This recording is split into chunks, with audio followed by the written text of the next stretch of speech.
কৃষ্ণ বুলি আৰম্ভ কৰিছো আজিৰ এই ভিডিঅ'টো আপোনালোকে ভাবিছে চাগে কুৰকুৰি আৰু চানা খাই ইয়াৰ পেট বেয়া হ'ল নেকি বাৰু মই যে এলেহুৱা গতিকে ভিডিঅ' আপলোড কৰা দেৰিয়ে হয় আৰু বাৰু বাদ দিয়ক পেডেল মাৰি মাৰি আজি ওলালো বিহু বজাৰৰ দিশে পিছে বন্ধুসকল মেইন বজাৰত সোমোৱাই নাই কিন্তু আধা ৰাস্তাৰ পৰা ইমান ভিৰ পাগলা হৈ গ'লো ভাল দেই আঁতৰ পৰা গাড়ী মটৰবোৰ মানুহৰ মূৰবোৰে জিলিকি আছে ৰঙামুৱা ৰঙলা এটাও লৈ ললো বিহু বুলি তৃপ্তিৰে খাম বিহু বজাৰ বুলি ক'লে অকলে আহি ভাল লাগে জানো সেইটো কাৰণে লগৰকেইটাকো লৈ আহিলো এই টিকা ফুটা ৰ'দতো ভাল বেয়া বস্তু চাই ফুৰিছো বন্ধুসকল উপায় নাই বহুত দাম বজাৰ বহুত বেছি দাম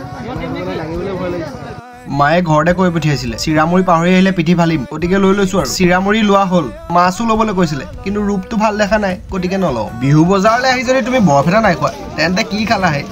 বজাৰত তাল এযোৰ দেখিলো গতিকে ট্ৰাই এটা কৰি চালো আৰু বজাৰৰ পৰা উভতি আহি ৰখাই নাই আৰু দেই বন্ধুসকল গ্ৰিলখন চাফা কৰি ললো নহ'লে মায়ে মোকেই চাফা কৰি দিম বুলি কৈছিলে গতিকে ইমানে আৰু সকলোলৈকে ৰঙালী বিহুৰ শুভেচ্ছা থাকিলে লাইক শ্বেয়াৰ এণ্ড ছাবস্ক্ৰাইব